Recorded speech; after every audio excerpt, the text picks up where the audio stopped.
It's hard changing your life. It was hard when just over 3 years ago, in the Penobscot building in Detroit, Michigan, where I was operating my business, and I fell on some hard times, and I was sleeping in my office. It was hard coming into the lobby, and the security said, "Excuse me, Mr. Brown, can we see you for a moment?" And I said, "Yes," and I walked up to the counter, and he gave me an envelope. And he said, "Would you mind reading it here?" And I opened the envelope, and the envelope was from management that said, "This is an office tower. It's not a hotel. Please do not sleep in your office." And I said, "Excuse me, sir." I said, "I just work long hours in creating my business. I'm an entrepreneur. And right now things are bad for me, but they're not going to be this way always. And I just asked for the opportunity to continue to operate like I'm doing. I'm not trying to make this my home." And it was hard coming through the lobby.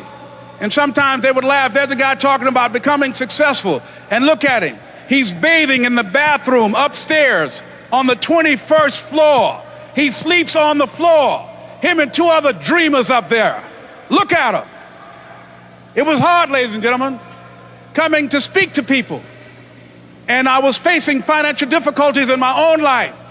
I was behind on my bills and my dreams, and I'm saying to them, you can live your dream. It was hard, ladies and gentlemen.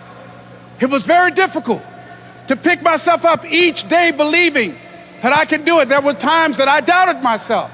I said, "God, why is this happening to me? I'm just trying to take care of my children and my mother. I'm not trying to steal or rob from anybody. Why did this have to happen to me?" It was very hard. And here's what I want to say to you.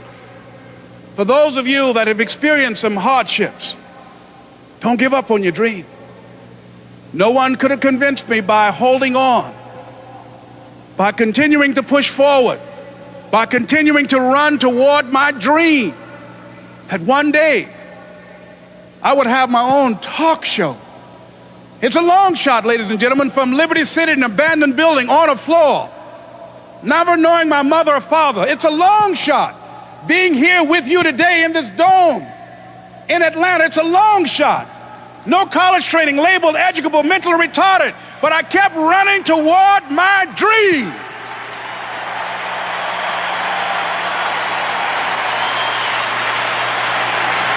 Don't stop.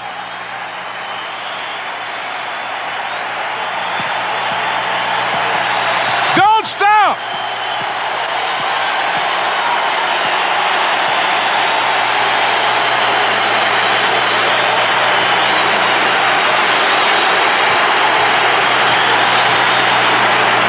Don't stop running toward your dream.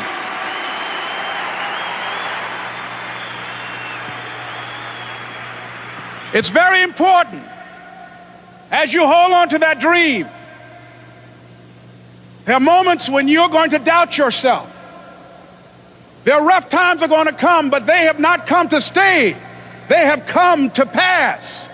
It's very important for you to know that. Don't say I'm having a bad day. Say I'm having a character building day.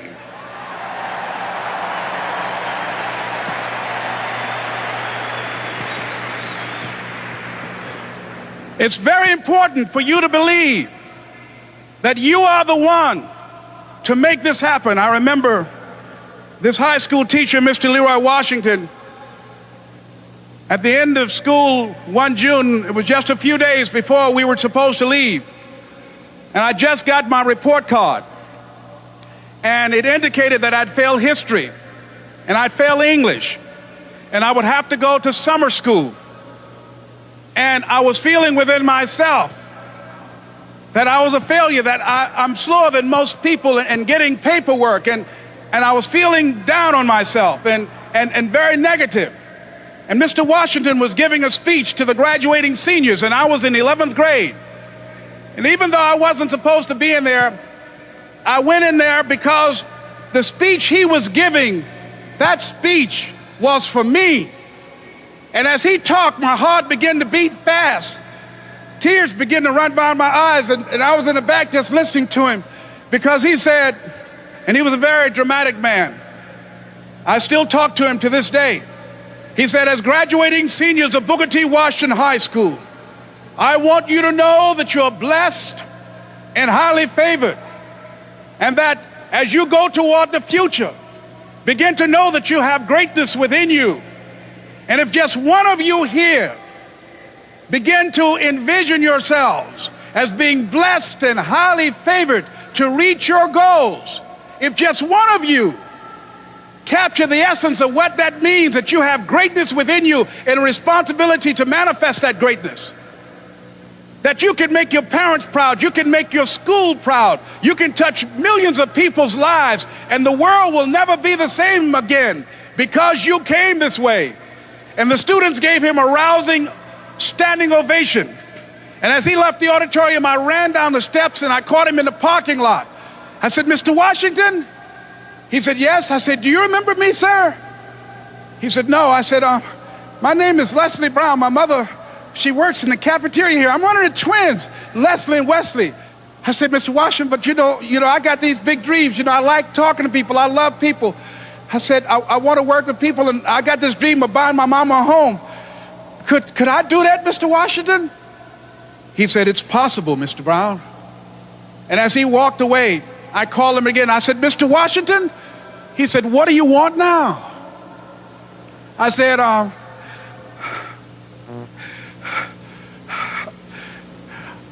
the one, sir. I said, I'm the one. You remember me, sir. I'm Miss Mamie Brown's boy. I'm the one. I'm the one.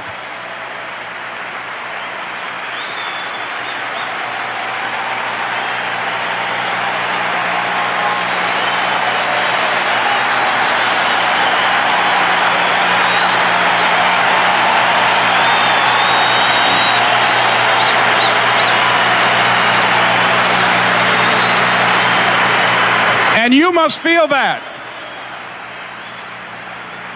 why you're here, because you are the one.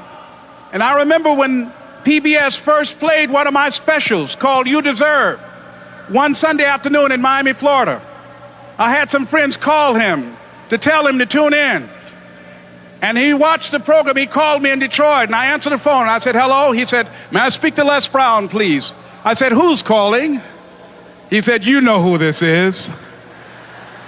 I said, oh, Mr. Washington, it's you.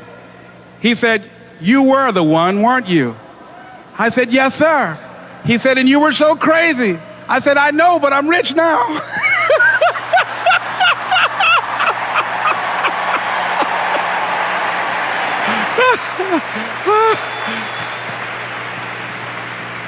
Ladies and gentlemen, it's not going to be easy. It was hard laying on the floor of the Penobscot building, looking out of the window, daydreaming, saying, Les, can you do this? Can you make this happen? I used to listen to tapes day in and day out about See You at the Top, my great friend Zig and Dennis Waitley and different other motivational speakers, and Dr. Norman Vincent Peale. And Dexter saying, don't let nobody steal your dream. I used to ask myself, can I do this? And something said within me, you're the one. You're the one. And let me tell you something, ladies and gentlemen.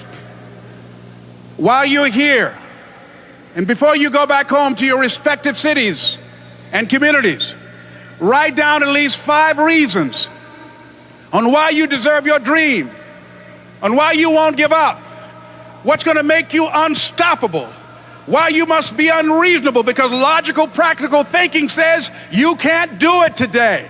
But if you want to produce unreasonable results in your life, like living your dream and taking charge of your destiny, you've got to be an unreasonable person.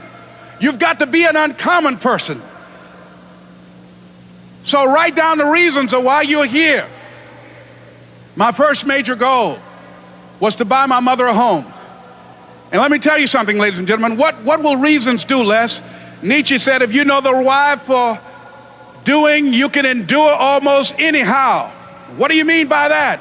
If you know why you're doing something, when the hard times come, and they're going to come, When the disappointments and the rejections come, and they're going to come by the truckloads, your reasons will be your rod and staff to comfort you, to pick you up. Once again, I got a saying on one of my tapes: if life knocks you down, try and land on your back, because if you can look up, you can get up. Let your reasons get you back up.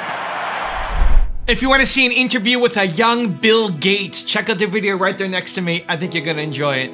Continue to believe, and I'll see you there. I'm used to having a company where the ideas that I have are something that I can easily pursue. So I think it'd be a tough transition.